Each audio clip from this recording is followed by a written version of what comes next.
प्रिय विद्यार्थियों, मैं डॉक्टर कमलेश कुमार सारसर, सहआचार्य इतिहास, स्वर्गीय राजेश पायलट राजकीय महाविद्यालय बांदीकुई। आज हम जिस विषय पर चर्चा करेंगे, BA part second, paper first, मध्यकालीन भारत का इतिहास, गुलाम वंश। जैसा कि उल्लेखित है कि तराइन के द्वितीय युद्ध के पश्चात मोहम्मद गोरी ने भारत के महत्वपूर्ण प्रदेशों पर अपना अधिकार स्थापित कर लिया। 1192 में पृथ्वीराज चौहान को पराजित करने के पश्चात अब उसके समक्ष यदि कोई उत्तर भारत में कोई शक्तिशाली राज्य था तो वो था कन्नौज। कन्नौज के शासक जयचंद को भी उसने पराजित कर दिया और जयचंद को पराजित करने के पश्चात अब वह अपना एक सिपह सालार कुतुबुद्दीन ऐबक नामक एक दास को छोड़ करके नहीं, वो पुनः अपने प्रदेश लौट गया। कुतुबुद्दीन ऐबक ने जब तक मोहम्मद गोरी जीवित रहा तब तक वह उसके प्रतिनिधि के रूप में वो कार्य करता रहा। कहा जाता है कि 1205 में पंजाब के उत्तर पश्चिमी सीमांत प्रांत में स्थित जो खोखर जाति थी, उन खोखर जातियों का जो विद्रोह हुआ, उस विद्रोह को दबाने के लिए मोहम्मद गोरी आया और मोहम्मद गोरी ने जब उस विद्रोह को दबाया तो उसी दौरान एक शाम के वक्त जब वो नमाज अदा कर रहा था तो एक खोखर सैनिक के द्वारा मोहम्मद गोरी की हत्या कर दी गई। मोहम्मद गोरी की हत्या के उपरांत,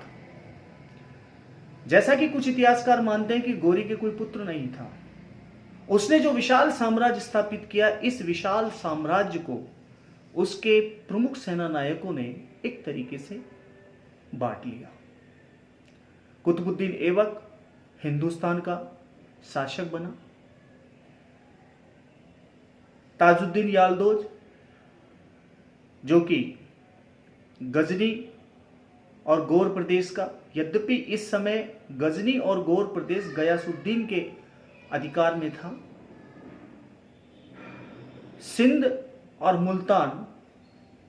नासुरुद्दीन कुबाचा के अधिकार में थे। इस तरीके से हम देखते हैं कि यहां कुतुबुद्दीन ऐबक ने 1206 में दिल्ली सल्तनत की हिंदुस्तान में स्थापना की और वह दिल्ली सल्तनत का पहला सुल्तान बना। हमारे समक्ष एक प्रश्न पैदा होता है कि सल्तनत काल इस पूरे पीरियड को क्यों कहा जाता है? कुछ इतिहासकारों का मानना है कि राज्य का सर्वेसर्वा जो होता था इस समय वो सुल्तान था, इसलिए सुल्तानों का काल अर्थात सल्तनत काल। 1206 में कुतुबुद्दीन ऐबक ने दिल्ली सल्तनत की स्थापना की और वह गुलाम वंश का पहला सुल्तान बना। गुलाम वंश,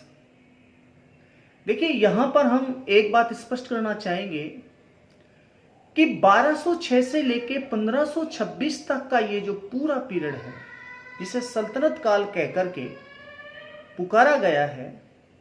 इसमें मुख्य रूप से जो डायनेस्टीज हुई, जो राजवंश हुए, उन राजवंशों के शासकों के द्वारा जो कार्य किया गया, उन प्रमुख राजवंशों की यदि हम बात करें, गुलाम वंश,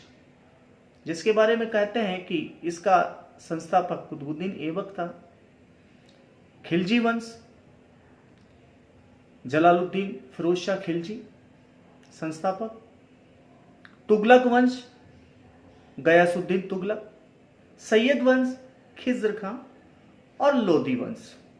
इस तरीके से ये प्रमुख डायनेस्टीज या प्रमुख राजवंश इस पूरे कालखंड के दौरान हुए। आज हम जब गुलाम वंश की जब बात कर रहे हैं, गुलाम वंश के अंदर जो संस्थापक थे कुतुबुद्दीन ऐबक, जिसने 1206 से लेके 1210 तक शासन किया। 1210 में कहा जाता है कि चौगान खेलते समय घोड़े पर से गिर जाने के कारण कुतुबुद्दीन ऐबक की मृत्यु हो गई और उसकी मृत्यु के पश्चात दिल्ली सल्तनत, जो कि अभी एक नवजात शिशु के समान था, एक बहुत बड़ा संकट उत्पन्न हो गया। और इस संकट से निपटने के लिए कुतुबुद्दीन ऐबक के जो विश्वस्त सेनानायक थे, विश्वस्त जो सरदार थे, उन सरदारों के द्वारा ये निश्चय किया गया कि दिल्ली सल्तनत के तख्त पर एक योग्य व्यक्ति को बिठाया जाए। इस समय इल्तुतमिश, जो कि कुतुबुद्दीन ऐबक का दामाद था, इल्तुतमिश जो कि बदायूं का सूबेदार था, उसे संदेशा भिजवाया गया और उसे दिल्ली आमंत्रित किया गया। और जो कुतुबुद्दीन ऐबक के विश्वस्त सरदार थे, उन सरदारों के द्वारा उसका राज्यारोहण किया गया। लेकिन इस घटना से पहले ही यहां आराम शाह नामक एक व्यक्ति को दिल्ली सल्तनत का सुल्तान कुछ विरोधी खेमे के जो सरदार थे कुतुबुद्दीन ऐबक के, उनके द्वारा कर दिया गया। इल्तुतमिश के बीच में और आराम शाह के बीच में एक युद्ध हुआ और उस युद्ध में आराम शाह पराजित हुआ और आराम शाह को पराजित करने के पश्चात इल्तुतमिश दिल्ली सल्तनत का सुल्तान बना। इल्तुतमिश जब दिल्ली सल्तनत का सुल्तान बना तो उसके समक्ष जो समस्याएं थी, आज हम उन समस्याओं के बारे में चर्चा करेंगे कि वो कौन कौन सी समस्याएं थी जिसके कारण इल्तुतमिश को अनेक कठिनाइयों का सामना करना पड़ा और उन कठिनाइयों को उसने किस तरीके से अपने योग्य नेतृत्व से और बड़ी सूझबूझ के साथ उसने इन कठिनाइयों को एक तरीके से समाप्त करने का प्रयास किया। जैसा कि कहा गया है कि इल्तुतमिश जब दिल्ली सल्तनत का सुल्तान बना तो उसके समक्ष जो प्रमुख कठिनाइयां थी, उन कठिनाइयों में यदि हम बात करें तो एक तरफ सिंध और मुल्तान का सूबेदार, सिंध और मुल्तान का जो शासक था, जो कि मोहम्मद गोरी के समय यहां का वो सूबेदार था एक तरीके से, लेकिन बाद में मोहम्मद गोरी की मृत्यु के बाद में वो सिंध और मुल्तान का स्वतंत्र शासक बन गया। तो एक तरफ नासिरुद्दीन कुबाचा इल्तुतमिश को कठिनाई उत्पन्न कर रहा था, वो हिंदुस्तान पर अपना अधिकार जमाने की सोच रहा था। दूसरी तरफ यहां गयासुद्दीन की मृत्यु के बाद में गजनी प्रदेश, जो कि ताजुद्दीन यालदोज के अधिकार क्षेत्र में आ गया, तो ताजुद्दीन यालदोज हिंदुस्तान पर अपना अधिकार समझता था। और कहा जाता है कि जब इल्तुतमिश ने दिल्ली सल्तनत की सत्ता संभाली, उस समय उसने कुछ छत्रसाल, कुछ राज्य चिन्ह इल्तुतमिश के समक्ष भेजे, जो इस बात का प्रतीक था कि इल्तुतमिश उसके अधीन है। इल्तुतमिश जो कि एक दूरदर्शी शासक था, वो इस समय ताजुद्दीन यालदोज से किसी प्रकार का विरोध नहीं करना चाहता था, या ये कहें कि एक तरीके से उसके सामना करने की वो स्थिति में नहीं था। इसलिए उसने इस समय परिस्थितियों को देखते हुए उन छत्रसाल और राज्य चिन्हों को स्वीकार कर लिया और एक तरीके से उसके अधीनता को स्वीकार कर लिया। नासिरुद्दीन कुबाचा, जो कि उसके लिए एक समस्या बने हुआ था, इस समस्या का निपटने के लिए उसने समय का इंतजार किया और जैसे जैसे समय व्यतीत हुआ उसे एक अवसर मिला 1221 में। 1221 में जब मंगोलों ने भारत पर आक्रमण करने के लिए, एक तरीके से ये कहें कि जब मंगोल सेना चंगेज खां के नेतृत्व में ख्वारिज्म के शाह जलालुद्दीन मुबरनी का पीछा करती हुई सिंधु नदी के तट तक आ पहुंची थी, उस समय जलालुद्दीन मांगबरनी के द्वारा नासरुद्दीन कुबाचा के अधीन जितने भी क्षेत्र थे उन क्षेत्रों को एक तरीके से कमजोर करने का प्रयास यहां उसके द्वारा किया गया। तो दूसरी तरफ हम देखते हैं कि यहां नासरुद्दीन कुबाचा की जो शक्ति कमजोर हुई, उसके पश्चात इल्तुतमिश के लिए बहुत अच्छा अवसर था और कुछ ही दिनों बाद में नासरुद्दीन कुबाचा की मृत्यु हो गई और उसकी मृत्यु के बाद में सिंध और मुल्तान दिल्ली सल्तनत के अधीन हो गए लगभग, क्योंकि अब ऐसा कोई शक्तिशाली वहां विद्रोह करने वाला कोई सेना नायक नहीं था। इल्तुतमिश ने उन स्थितियों को एक तरीके से काबू में कर लिया। सवाल यह खड़ा होता है कि इल्तुतमिश ने जब दिल्ली सल्तनत की कमान अपने हाथ में ली, तब उसने किस तरीके से अपनी प्रशासनिक व्यवस्था को सुचारू रूप से चलाने के उद्देश्य से कौन कौन से ऐसे कार्य किए जिसके अंतर्गत भारतीय इतिहास में, मध्यकालीन भारतीय इतिहास में इल्तुतमिश को दिल्ली सल्तनत का वास्तविक संस्थापक कहा जाता है। सबसे पहले हम देखें तो उसने एक तरफ अपने राज्य को बाह्य आक्रमण से बचाने का प्रयास किया, तो दूसरी तरफ आंतरिक व्यवस्था को सुरक्षित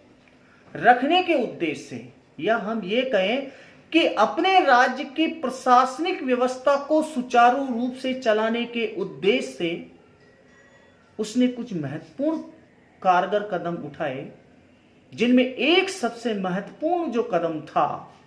वो था तुर्काने चहलगानी का निर्माण करना। उसने अपने विश्वस्त 40 गुलाम सरदारों का एक दल गठित किया, जिसे भारतीय इतिहास में चालीसा मंडल या तुर्काने चहलगानी के नाम से जाना जाता है। जैसा कि यहां मिन्हाजुस सिराज लिखता है तबकाते नासरी के अंदर कि ये 40 गुलाम सरदार इल्तुतमिश के इतने विश्वास पात्र थे कि जब तक इल्तुतमिश जीवित रहा तब तक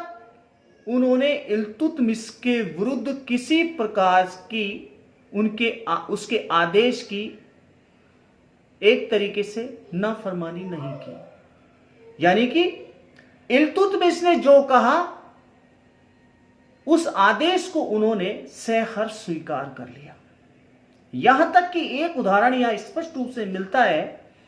कि एक समय जब ग्वालियर विजय अभियान के लौटने के पश्चात इल्तुतमिश ने अपनी पुत्री रजिया को दिल्ली सल्तनत का उत्तराधिकारी या दिल्ली सल्तनत का सुल्तान बनाने का निर्णय लिया और उन 40 गुलाम सरदारों के समक्ष इस बात को रखा, तो इन 40 गुलाम सरदारों ने इल्तुतमिश के इस फैसले पर किसी प्रकार की कोई उंगली नहीं उठाई और न ही विरोध किया, बल्कि उसका स्वागत किया। यह बात अलग है कि इल्तुतमिश की मृत्यु के पश्चात इन 40 गुलाम सरदारों ने उसके इस फैसले को उलट दिया और रजिया के स्थान पर इल्तुतमिश के सबसे अयोग्य पुत्र रुकनुद्दीन फिरोज को गद्दी पर बिठाया और यहां रजिया को संघर्ष करना पड़ा, जिसकी चर्चा हम आगे करेंगे। कहते हैं कि प्रशासनिक व्यवस्था को सुचारू रूप से चलाने के उद्देश्य से इल्तुतमिश ने जिस चालीसा मंडल का गठन किया, उसके पीछे उसका उद्देश्य यह था कि उसने अपने 40 वो गुलाम सरदार उनको उच्च पदों पर आसीन किया और उन्हें जो दायित्व दिया गया उन दायित्वों का निर्वाह उन्होंने बखूबी किया। चालीसा का निर्माण करने के साथ साथ इल्तुतमिश के द्वारा कुछ ऐसे महत्वपूर्ण सुधार भी किए जो अब से पहले मध्यकालीन भारतीय इतिहास में हमें देखने को नहीं मिलते। कहते हैं कि एकता व्यवस्था, एकता राज्य का वो भूभाग जिससे राजस्व प्राप्त होता था, इस व्यवस्था की शुरुआत करने का श्रेय मध्यकालीन इतिहास के अंदर यदि किसी सुल्तान को जाता है तो वह है महमूद गजनवी। महमूद गजनवी ने अपने शासनकाल के दौरान एकता व्यवस्था की शुरुआत की। लेकिन भारत के संदर्भ में यदि हम बात करें तो इक्ता व्यवस्था की शुरुआत करने का श्रेय इल्तुतमिश को जाता है। इल्तुतमिश ने अपने सैनिकों को वेतन के बदले इक्ता दिया। जस्ट लाइक हम इसको कह सकते हैं जागीर। ऐसा भूभाग जिससे जो उपज होती थी, उस उपज से जो राजस्व प्राप्त होता था, उस राजस्व के आधार पर सैनिक या सेना नायक अपने सैनिकों का भरण पोषण या उनकी जो एक तरीके से इनकम जो का जो स्रोत था, वो इस इक्ता के द्वारा ही होता था। तो यहां इक्ता व्यवस्था की जो शुरुआत करने का श्रेय जाता है वो इल्तुतमिश को जाता है। इक्ता व्यवस्था के साथ साथ कहते हैं कि इल्तुतमिश ने मुद्रा नीति के अंदर भी एक परिवर्तन किया और कहते हैं कि उसके शासन काल में पहला अरबी रुपया चलाया गया, चांदी का सिक्का जो चलाया गया, जिसका 175 ग्रेन वजन था। इसको हम आगे कल कंटिन्यू करेंगे। Thank you.